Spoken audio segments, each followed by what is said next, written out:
And what did you find?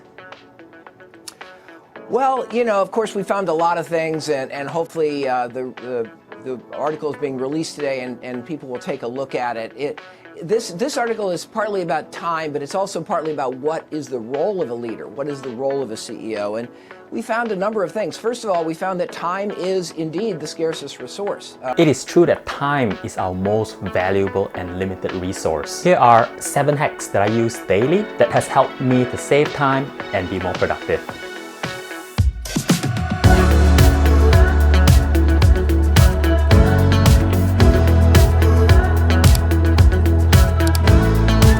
Number 1, start at day's end. At the end of each day, before I go to bed, I will look at my schedule for the next day and plan in my head how tomorrow looks like from start to finish. This allows me to think about logistics. For example, how I will get from point A to point B for a meeting. Do I have enough time to travel? Are there any important appointments for that day? Or are there less important meetings that I can push out, reschedule if I'm busy? I will create a to-do list, categorizing each task based on their priority, and make sure that I'm using my time effectively, so I can be focused and check off the important things. Number 2, hardest thing first. This is probably not what you feel like doing first thing, but tackling the hardest thing first means you can tick this item off your list, be done with it, and achieve a sense of accomplishment. Dealing with the hardest thing first makes sense because you're refreshed first thing in the morning and able to focus for a much longer period of time. This is also somewhat a motivational factor where you know your task is getting easier as the day goes by. Number 3, allocate time for emails. Email can be a double-edged sword. While it is a great tool to communicate, a piecemeal approach where you jump in and out of reading and responding to emails through the course of the day is very inefficient. Instead, what I do is allocate 3 blocks of my time to read and respond to emails. The first half-hour block occurs early in the day, the second half-hour block occurs just after lunch, and the final half-hour block occurs just before I leave work. This method really works for me as it gets rid of distractions from emails so I can get more done. Quick tip, if you're using Microsoft Outlook for your emails, make sure you are using the create rules function where you can filter your emails accordingly. 4,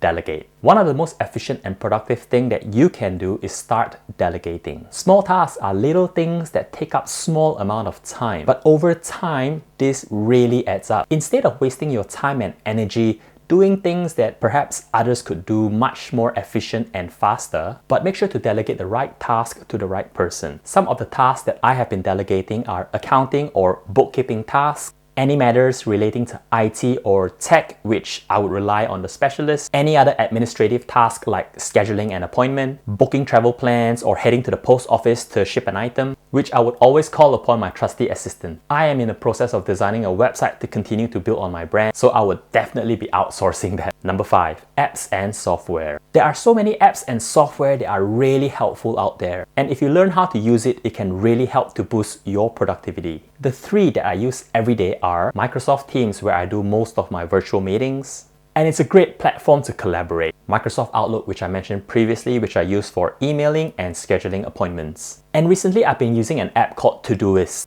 Todoist is a platform where I can make a list of tasks, add detailed notes on the task if I wanted to, prioritize them, set due dates, and delegate. It is really easy to use, intuitive, and has helped me with organizing all my daily tasks. Plus, it's fantastic when things are done and you can tick it off your list. 6, learn to say no. Learning that it's okay to say no has a positive impact on your mental health. It is a mindset that allows us to value ourselves more. It also allows us to step back, assess if we have time available on our hands, prioritize, ask realistic questions, and set boundaries. We only have a set amount of time in a day, so I would definitely use it wisely. It is interesting that some people are reluctant to say no because they feel that it could be impolite or it could lead to difficult conversation. But saying no is not a roadblock, but a conversation to explore alternatives and to consider what-if scenarios. There is never just the one way if we dig deep and be a little creative. 7, keep improving.